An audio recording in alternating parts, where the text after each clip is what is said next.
along the Thailand-Cambodia border. Chinese weapons in Cambodia. 2025년 6월 21일 중국에서 출발한 Y-20 군용기가 캄보디아 서남부 도시 시아누쿠빌로 향했습니다. 해당 군용기는 최대 66톤의 화물을 탑재할 수 있는 대형 수송기로 약 3일간에 걸쳐 6번의 비행을 통해 시아누쿠빌로 여러 차례 이동한 정황이 발견되었습니다. 해당 수송기가 운반한 화물 대부분은 중국이 제공한 무기들로 다연장 로켓 탄약 약 700발을 포함해 로켓 운용 시스템 체계 일체와 자주포용 포탄 등 총 컨테이너 42개 분량의 무기를 운반했습니다. 캄보디아 시아누쿠빌에 도착한 해당 무기들은 이곳에서 가까운 캄보디아의 리암 해군 기지로 이동했습니다. 며칠 뒤 중국이 제공한 무기 다수가 육로를 통해 캄보디아 BAR을 포함한 북부 지역 일대로 이동된 정황을 태국 정보기관이 파악한 것으로 알려져 있습니다. 캄보디아 북부 일대는 중국이 제공한 것으로 파악되는 다수의 무기가 리암 해군 기지로 이동되기 수개월 전인 같은 해 2월부터 태국과 국경 마찰을 겪고 있던 지역이었습니다. 그리고 중국이 제공한 것으로 파악되는 무기가 북부 지역으로 이동하기 약 한 달 전인 5월 말 태국과 캄보디아 간의 첫 번째 무력 충돌이 발생하며 두 국가의 마찰이 잦아지기 시작한 시점이라는 점에서 이러한 대규모 물자 이동은 본격적인 충돌 이후 한 달 만에 이루어진 조치였습니다. 리암 해군 기지에 보관 중이었던 무기가 북부 지역으로 이동한 지 약 한 달 뒤 7월 23일 캄보디아 측의 폭격으로 태국과 캄보디아 간의 마찰과 무력 충돌이 분쟁으로 격화됩니다. 캄보디아는 로켓을 사용해 태국을 공격했으며 태국 역시 전투기를 통한 공습을 통해 두 국가의 양상은 점차 확산되는 상황에 이르게 됩니다.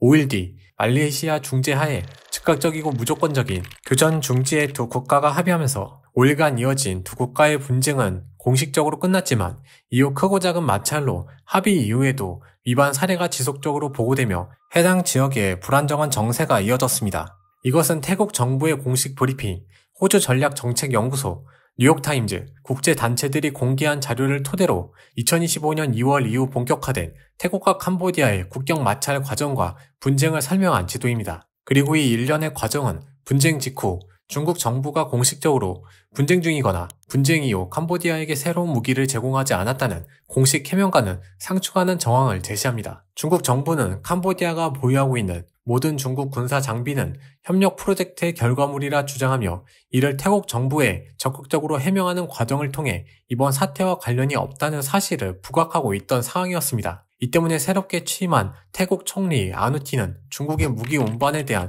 중국 정부의 새로운 입장 표명을 요청하고 해당 무기가 어떤 목적으로 제공되었는지, 이 무기가 태국에 사용될지 몰랐는지 구체적 해명이 필요하다고 지적했습니다. 뉴욕타임즈는 캄보디아 고위 관리가 중국 무기의 선정 문제를 포함한 세부적인 사항 다수를 명시적으로 부인하지 않았다고 밝혔습니다. 이것은 중국 정부의 주장대로 표면적으로 중국과의 프로젝트 성과물 중 하나인 고수 물자들이 캄보디아 해군 기지로 이동한 이후 캄보디아가 자신의 뜻대로 태국과의 분쟁 과정에서 사용한 것처럼 보일 수 있습니다. 이게 전부일까요? 현재 캄보디아는 태국과 5일간 분쟁을 치룬 프레아 비에아르 사원 일대를 포함한 총 5곳의 지역에서 영토 및 영유권 분쟁을 겪고 있습니다. 각 지역별 분쟁의 이유는 모두 다릅니다. 프랑스 지배 당시 잘못 설정된 국경선이 원인인 곳이 존재하는 반면 국제법상 배타적 경제 수역이 상당 부분 겹치거나 전쟁과 내전 등 여러 문제들로 불분명하게 설정된 어업 지역과 같이 복합적인 문제들이 수반된 지역들입니다. 이 지역들은 캄보디아와 태국, 베트남, 라오스 각 국가가 역사적으로 주장하는 구역이 모두 다르며 협의가 진행되지 않은 지역뿐만 아니라 조약이나 보안 협상과 같은 협의가 진행되어 해결된 일부 지역에서도 여전히 분쟁과 마찰을 겪고 있습니다. 육지의 경우 국민들의 정서와 정치적 문제가 주요 원인이지만 해양 지역의 경우 태국만 지하에 매장되어 있을 것으로 추정되는 막대한 양의 천연 자원뿐만 아니라 어업권 등 경제적인 측면도 크기 때문에 문제 해결에 대한 접근을 더욱 어렵게 하고 있습니다. 중요한 사실은 해당 지역에서 발생한 이러한 분쟁은 아주 오래전부터 발생한 문제였고 현재까지 문제가 남아있다는 것입니다. 이러한 마찰은 캄보디아 입장에서 상당히 심각한 문제였습니다. 캄보디아의 국가 간 영토 및 영유권 분쟁과 마찰은 단방향이 아닌 다방향에서 겪고 있으며 지역 역시 하나의 지역이 아닌 다수로 사실상 캄보디아 전체 권역이 마찰을 겪는 지역처럼 보이기 때문입니다. 그리고 캄보디아는 삼국과의 여러 분쟁에서 상대적으로 크게 열악한 입장이었습니다. 역사적으로 내전과 여러 번의 불안정한 정권 교체가 이어지며 군사 재건 기간이 길었으며 열악한 국방력 역시 육상에 집중되어 있었습니다. 이것은 오랜 기간 걸친 내전으로 인한 영향도 있었지만 지정학적인 원인도 있었습니다. 캄보디아는 좁은 해안선과 강과 만 중심의 안보 환경을 고려해 연안이나 강 또는 항만 보안에 초점을 맞춰 군사력 강화를 진행했습니다. 이 때문에 정규군 성격의 캄보디아 왕립 해군 병력은 2,800여 명으로 사실상 이 병력이 캄보디아 전체 해군 작전에 군사적 책임을 지고 있습니다. 장비 역시 열악해 주요 해군 장비는 소형전과 중고 함정 등으로 이것 역시 수입에 의존하는 경향을 보이고 있습니다. 반면 태국과 베트남의 경우 태국만 뿐만 아니라 인도양과 남중국 해 등으로 이어지는 긴 해안선으로 인해 역사적으로 해군 역량이 크게 발전했으며 2024년 기준 3국의 공해군 전력에서 캄보디아는 가용 가능한 구축함을 포함한 주력 전투함과 전투기를 포함한 모든 전투용 항공기를 단 한 대도 보유하고 있지 않습니다. 그리고 이러한 전력 차이는 단순히 공해군에서 끝나지 않았습니다. 캄보디아의 육상 전력 역시 태국 및 베트남과 비교했을 때 현역병을 포함한 주력 전차, 화포 등 육상 전력도 크게 뒤떨어지는 구조로 단순히 하나의 원인만으로 나타난 결과가 아니었습니다. 경제 규모에 따른 국방비의 한계가 병력과 국방 예산 규모에 직접적인 차이를 만드는 원인이었지만 캄보디아는 원조와 투자 의존도가 높고 부패 및 정책 집행 문제 등 다양한 원인들로 상대적으로 태국 및 베트남과 비교해 약소국으로 평가받았습니다. 반면 상대적으로 강대국이었던 두 국가는 경제 규모와 군사력의 차이로 캄보디아와 마찰을 겪고 있는 국경 문제에서 외교적으로 더욱 압박할 수 있는 입장이었습니다. 이것은 또 다른 국경 마찰을 겪고 있는 라오스와 비교해 캄보디아 군사력이 우위에 있다는 점을 전혀 부각시키지 못할 만큼 복잡한 현실을 보여주고 있습니다. 2017년 11월 캄보디아 대법원은 제1야당인 캄보디아 구국당을 국가전복 음모 혐의로 강제 해산시켰습니다. 이로써 2018년 캄보디아 총선은 사실상 여당이 캄보디아 인민당의 일당 지배 체제로 치러졌고 총선 기간 동안 강력한 언론 통제까지 진행되자 헌법상 민주주의가 심각히 훼손되었다는 비판이 제기되었습니다. 이러한 상황으로 인해 EU는 캄보디아에 대한 무관세 특혜를 일부 철회했고 미국은 캄보디아에 대한 원조를 축소하거나 인권 관련 제재를 가했습니다. 이것은 원조와 투자 의존도가 높았던 캄보디아 입장에서 상당한 부담감으로 작용했습니다. 그리고 이러한 캄보디아 내 지정학적 문제점과 정치 상황, 서방 세계의 제재를 지켜보던 하나의 국가가 등장합니다.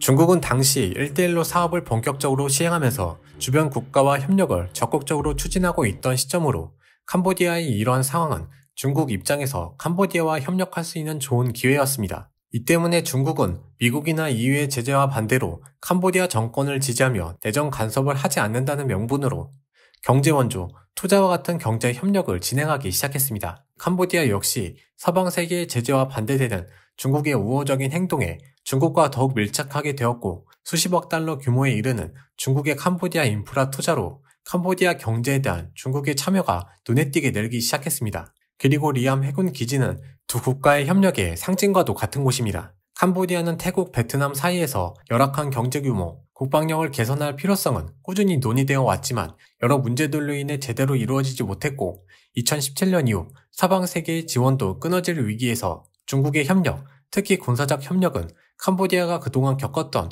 불안정한 국경 문제와 열악한 해군력을 보완해 줄 수 있는 기회였습니다. 반대로 중국은 1대1로 사업에서 유럽으로 향하는 해상 경로에 해외 거점 항구가 필요했습니다. 그리고 이 거점 항구의 핵심은 중국이 자율적으로 운영할 수 있는 항구여야 했습니다. 가장 큰 이유는 중국으로 수출입되는 상당수의 물류가 해상에서 이루어지기 때문입니다.